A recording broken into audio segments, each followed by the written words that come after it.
Heboh dikabarkan mualaf, Natasha Wilona beri klarifikasi terkait video dirinya baca syahadat. Natasha Wilona buka suara berikan klarifikasi terkait isu dirinya yang dikabarkan menjadi mualaf. Sebelumnya, diketahui jika kabarnya menyebut jika Natasha Wilona masuk Islam lantaran sebuah video yang tersebar berisi Wilona yang membaca 2 kalimat syahadat.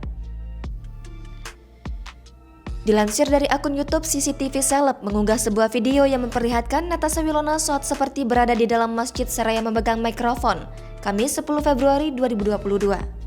Video yang diunggah oleh channel tersebut pun lantas menjadi tontonan ribuan orang karena melihat judul dari video itu. Namun diketahui jika video tersebut merupakan hoaks atau palsu hasil editan dari oknum yang tak bertanggung jawab. Natasha Wilona langsung memberikan klarifikasi dan mentah-mentah membantah hal tersebut. Ia mengaku sudah menonton video berita palsu yang viral di media sosial itu. Ia juga meminta publik untuk lebih pintar dalam menerima informasi yang tersebar di media sosial.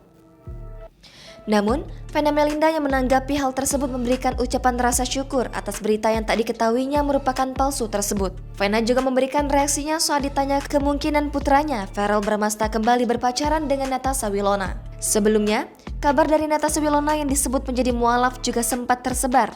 Hal tersebut pun diduga lantaran saat itu Wilona terlihat mengenakan jilbab saat berlibur bersama sang mantan kekasihnya Verrell Bramasta. Natasha Wilona dan Verrell Bramasta saat itu diketahui berlibur bersama ke Dubai dengan maksud untuk membuat konten di YouTube mereka bersama-sama.